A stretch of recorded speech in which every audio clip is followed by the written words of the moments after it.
एक मंदिर जहां 1300 साल पुरानी 3 देवियों की मूर्ति मौजूद है। कहा जाता है कि 3 देवियों की इस प्रतिमा की पूजा से हर मन्नत पूरी हो जाती है। सैकड़ों साल पुरानी ये मंदिर में प्रतिमा कहां से आई, कैसे तीनों देवियां एक साथ भक्तों की मन्नत को पूरा करती हैं, क्या है देवी लोक का रहस्य, देखते हैं जबलपुर से ये खास रिपोर्ट।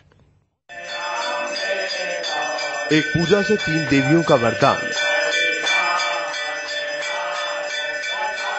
महाकाली, महालक्ष्मी और महासरस्वती का आशीर्वाद। एक मंदिर में 3 देवियां एक साथ विराजमान। सदियों से यहां भक्त आशीर्वाद मांगते हैं। यह है त्रिपुरारी देवी। ऐसी मान्यता है कि ये वो देवी हैं जिनके दर पर आने से कोई खाली हाथ नहीं लौटा, क्योंकि यहां 3 देवियां एक साथ मिलकर भक्तों को आशीर्वाद देती हैं।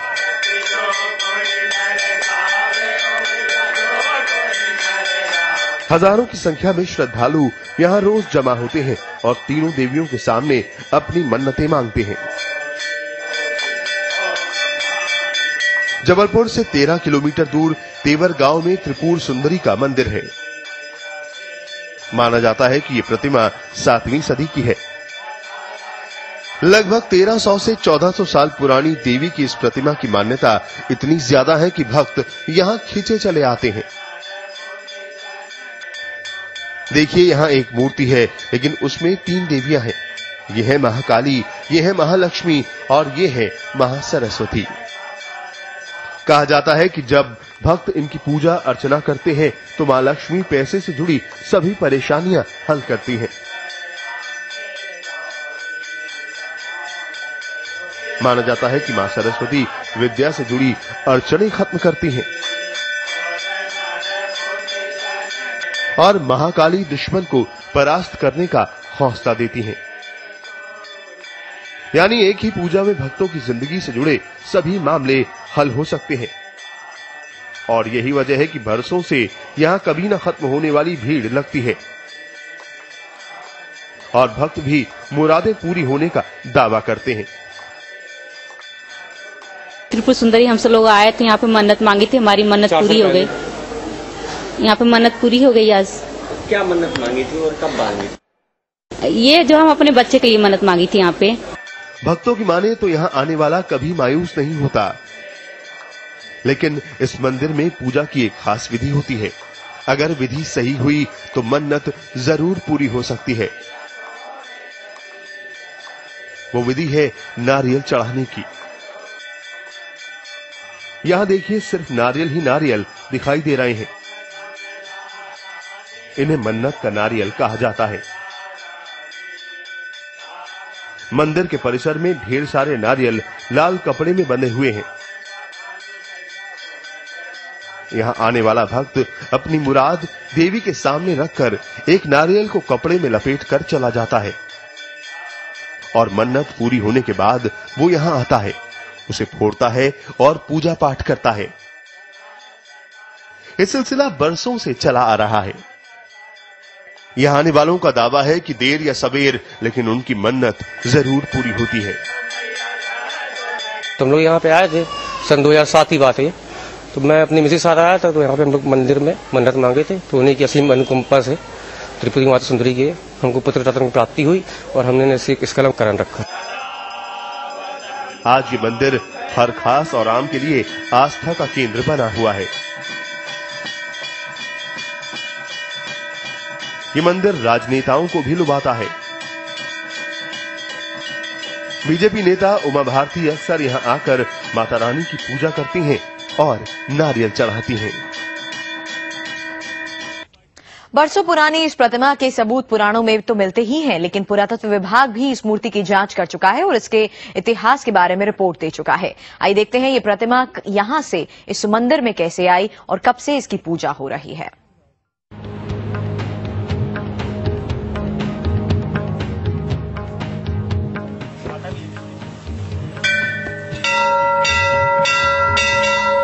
त्रिपुर सुंदरी का यह मंदिर बेहद पुराना है।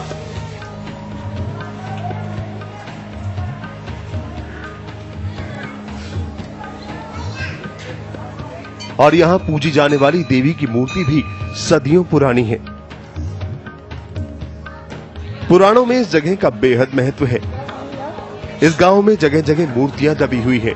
कुछ लोग इसे देवी लोग भी कहते हैं और जिस मूर्ति की पूजा होती है वो भी यहीं जमीन में सदियों से दबी हुई थी, जिन्हें 60 साल पहले खुदाई कर निकाला गया है और इसी जगह पर स्थापित करके मंदिर का निर्माण किया गया है।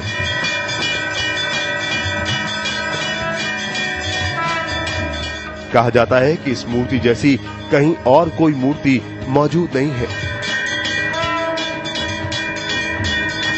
यहाँ करीब करीब 60 साल पहले की बात है। यहाँ पर बियावान जंगल था, घोर जंगल था और यहाँ पर लाखों बेलों के झाड़ थे। तो मैं जब करीब करीब 10 या 11 साल का था तो मातेश्वरी ने मुझको स्वप्न में बोला कि हम यहाँ पड़े हैं, हमको आकर के हमारी पूजा पाठ करो। इन्होंने 12 बजे रात हमको बुलाया। इस मंदिर में स्थापित देवी के बारे में एक मान्यता है जो दानवीर कर्ण से जुड़ी हुई है।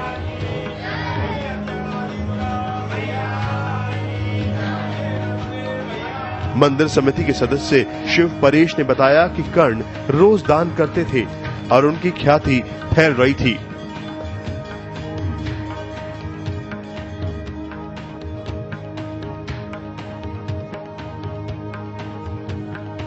जिससे इंद्र भयभीत हो गए और उन्होंने कर्ण की सारी संपत्ति चुरा ली और अगले दिन भेष बदलकर भिक्षा मांगने पहुंच गए।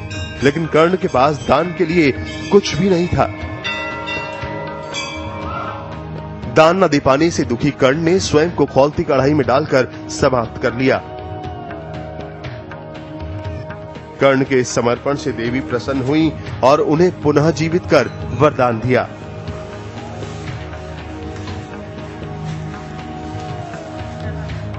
कर्ण ने मांगा कि जो भी आपके द्वार पर आए खाली ना जाए। तभी से ऐसा माना जाता है कि यहाँ से कोई खाली हाथ नहीं लौटता।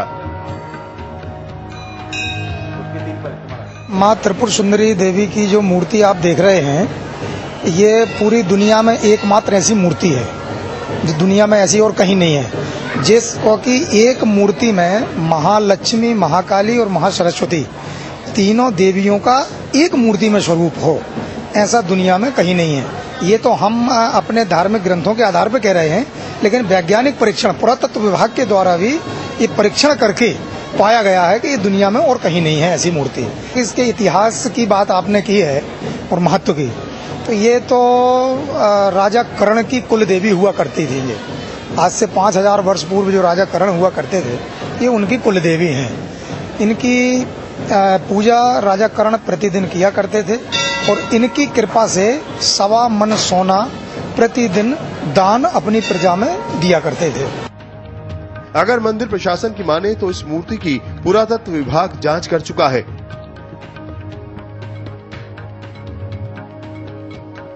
और उनका मानना है कि ऐसी मूर्ति कहीं और नहीं मिली जहां 3 देवियां एक साथ हों।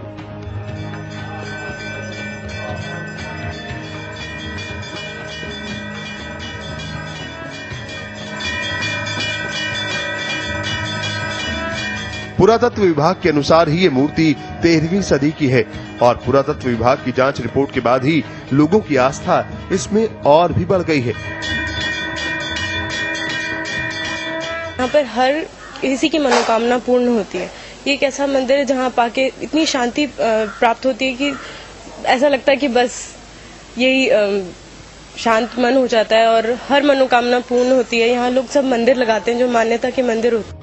मन्नतों के अलावा बहुत सारे ऐसे लोग होते हैं जो मन की शांति के लिए यहाँ आते हैं और पूजा अर्चना करते हैं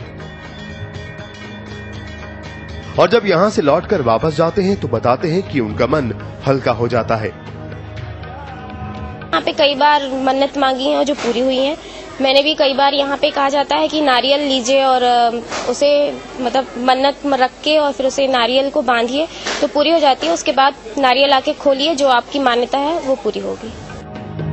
त्रिपुरारी देवी के मंदिर में मनोकामना के नारियल से मंदिर का दृश्य बड़ा सुंदर लगता है और इसी को देखने के लिए लोग दूर दूर से आते हैं। लाल रंग के कपड़े में सच्चे मन से मनोकामना का नारियल बांधा जाए तो देवी मां मनोरथ जरूर पूरा करती हैं।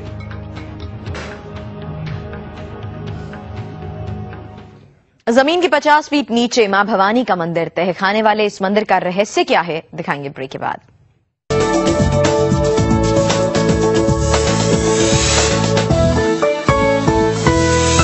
माता सुंदरी के बाद दर्शन कराते हैं आपको एक तहखाने वाले मंदिर के। मां भवानी के इस मंदिर में जाना बेहद खतरनाक है, फिर भी मां के दर्शन के लिए भक्तों की भीड़ लगी रहती है।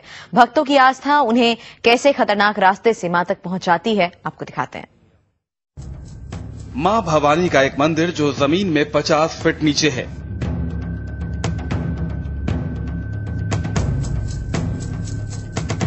मां भवानी का एक मंदिर जिसके अंदर 70 किलोमीटर लंबी सुरंग है।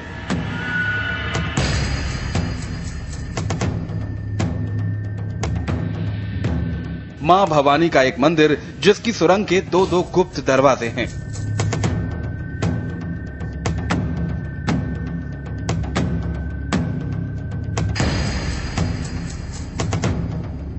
यह है नागपुर से 90 किलोमीटर दूर चौथी सदी का सबसे रहस्यमयी किला।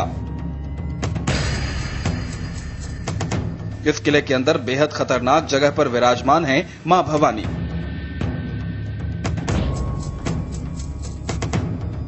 नागपुर से दूर नगर धन का मां भवानी का यह मंदिर जितनी अजीब जगह पर बना है उतना ही जोखिम भरा है।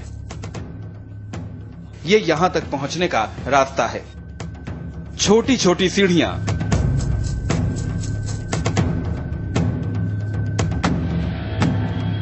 संकरा सा और अंधेरे से गुजरता हुआ डरावना रास्ता। भक्तों की इस रहस्यमयी मंदिर में बड़ी आस्था है। आस्था जितनी मजबूत है, यहां पहुंचना उतना ही मुश्किलों से भरा है।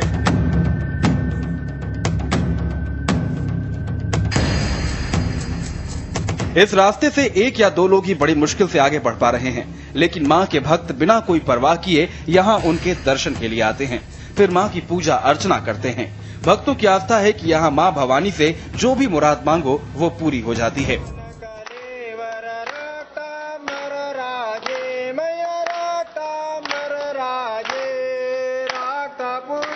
इस पुराने और बड़े से किले में मां का मंदिर छोटी सी जगह पर बना है। एक पतले से छज्जे पर विराजमान है मां भवानी। भक्तों के लिए मंदिर के पास खड़े होने की जगह भी बहुत कम है। भक्त बड़ी मुश्किल से ही यहाँ पर खड़े हो पाते हैं। मंदिर के ठीक नीचे एक तालाब है। थोड़ी सी गलती इंसान को इस गहरे तालाब में धकेल सकती है। ये मंदिर में जाने का मार्ग है, गुप्त मार्ग है। ये आप देख सकते हैं कि पूरी गुफा की तरह ये पूरा का पूरा मार्ग है।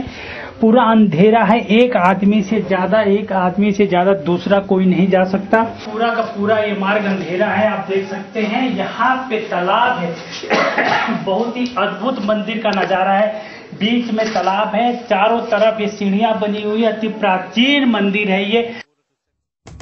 तालाब में गिरने का खतरा बहुत ज्यादा होता है, इसलिए एक बार में एक ही भक्त मां के करीब से दर्शन करता है, उनकी पूजा करता है।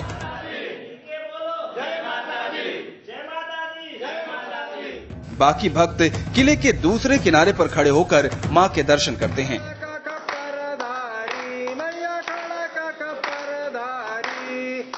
वो वहीं से मां की आरती करके खुद को भाग्यशाली समझते हैं। भक्त तो अपनी आस्था को लेकर मां के पास आते हैं और जीवन को सुखी बनाने की मनोकामना करते हैं। लेकिन सबसे बड़ा सवाल कि मां का मंदिर इस जगह पर किसने बनाया?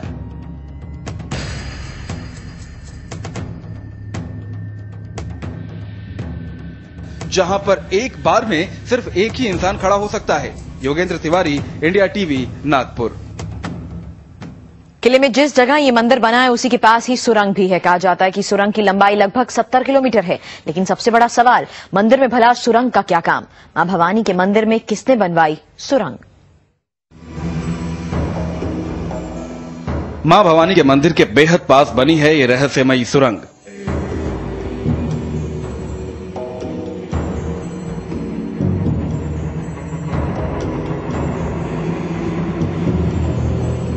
कहा जाता है किले में बनी सुरंग की लंबाई 70 किलोमीटर दूर तक है।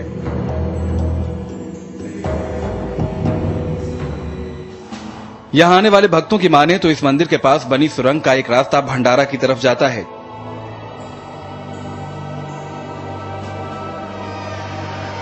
जबकि दूसरा रास्ता नागपुर के लिए निकल जाता है। लेकिन सबसे बड़ा सवाल, मंदिर के पास सुरंग का क्या काम? मां भवानी के मंदिर में किसने बनाई 70 किलोमीटर लंबी सुरंग?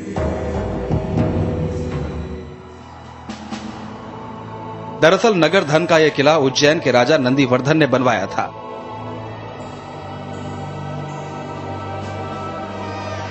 माना जाता है कि यह सुरंग भी उन्हीं के समय में बनवाई गई थी, जबकि इतिहासकार बताते हैं कि इस किले में विराजमान मां भवानी का मंदिर उज्जैन के राजा विक्रमादित्य ने बनवाया था।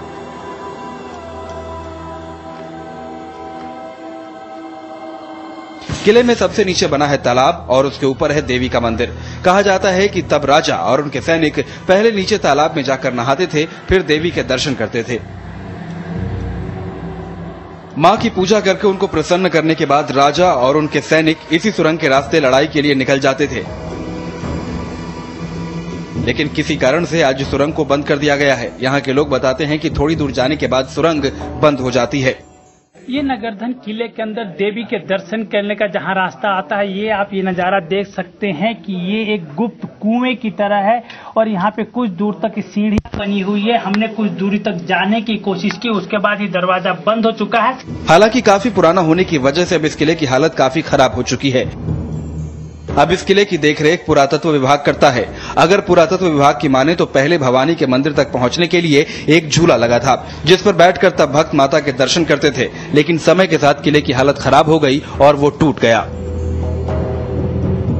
गड़िया का महत्व इसलिए है कि यहाँ पे पौराणिक लोग जो बोलते हैं कि यहाँ पे झूला था और झूले के ऊपर से बैठ के पूजा करने की सिस्टम थी पहले। और हम रुकेंगे एक छोटे से ब्रेक के लिए, जल्द हाजिर होंगे।